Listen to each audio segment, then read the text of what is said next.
Nurhaliza di FB Live, masih di FB Live ya. Kereta kami gear automatiknya dah masuk pada point P iaitu parking, tapi di screen meter tertera D1 dan transmission terus jam. Tak boleh gerak langsung dan gear tak boleh gerak langsung dah gear tu. Jadi apa masalah sebenar dan bagaimana cara penyelesaiannya? Kereta jenis Volkswagen Polo sedan. Ya, itulah dipanggilkan transmission. TEC, Transmission Electronic Control. Hantar kepada ECU, Electronic Control System. Lock, habis.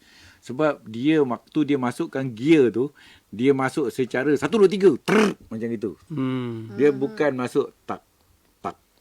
Dia masuk gear ni, walaupun gear auto, tak boleh, tak boleh.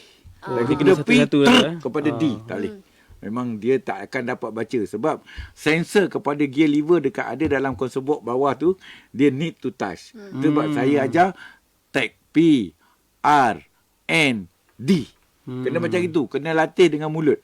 P, R, N, D. Bukan P, R, N, D. Siap, habis. Dia elektronik kan dia lain sikit. Dia elektronik, dia nak baca, dia nak study, dia nak dapat pressure untuk buka gate. Sebab kereta-kereta seperti ini dipanggilkan intelligent car. So must be intelligent driver. Intelligent pilot. So intelligent pilot make spoil sorry, the car also will be spoil. Betul. Sehebat mana pun penama sebuah kereta tu kalau pemandu dia tak hebat tak boleh. Habis. Itu sebab anda dan kereta tu perlu dibaca. Betul. Saya pun dah membeli buku tu. Terima kasih Tuan. Okey, Nur Syakila Mahidin. Soalan untuk Tuan Imam kita. Kalau international license Jordan nak tukar lesen Malaysia macam mana prosesnya? Yang ini saya minta izin buka kitab tu. Boleh.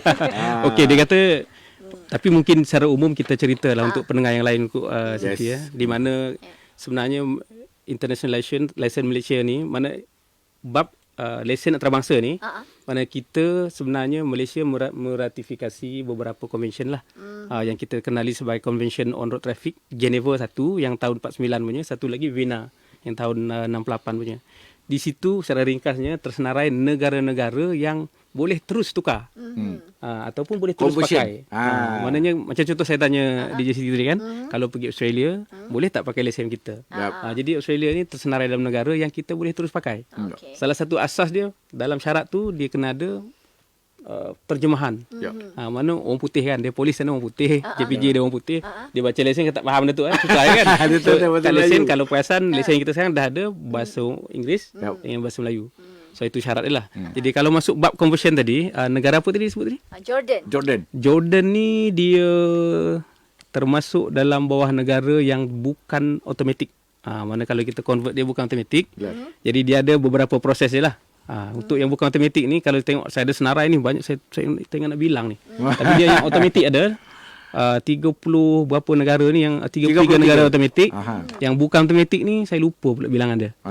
Jadi dia ada berapa bilangan dia punya ni lah jumlah dia. Jadi kalau kita tengok, kalau syarat dia lah, syarat-syarat umum dia, paling asas dia kena ada lesen domestik dia. Mana kalau dia nak ke Jordan ke Malaysia tadi? Jordan ke Malaysia. Jadi dia kena ada lesen Jordan. Betul. Lesen Jordan dia masih berkuat kuasa dan tidak kurang pada tempoh yang dia nak buat. Bila dia nak convert ni, dia panggil IDP, International Driving Permit. Betul. Di mana dia kalau DJ Siti ni pernah tengok, dia macam buku tu. Kat Malaysia ni color dia kelabu gitu kan. Dia boleh macam buku. Dia akan jadi macam itulah, dia rupa macam buku. Mana dia akan buat dekat negara dia tu. Dia ada lesen asas dia dan masih berkuat kuasa tadi lah. Selalunya mana kalau syarat dia tu kena hadir sendiri. Kalau di JPJ dia berkenaan tu. Dan kalau dia ke Malaysia, dia nak convert lesen tu kat kita, dia hanya boleh 2 saja kategori. Lesen B2 dan lesen kereta. Mana D dan DA lah. Kalau sekarang ada DA satu lagi lah. Itu dia punya paling asas lah. Dan dia renew dia, pembaharuan dia 1 tahun sahaja. Tiap kali dia perbaharui. Walaupun lesen dia tu tadi lesen Jordan dia 4 tahun misalnya, dia kena boleh 1 tahun je. Dia kena renew tiap-tiap tahun. Ya. Baik, soalan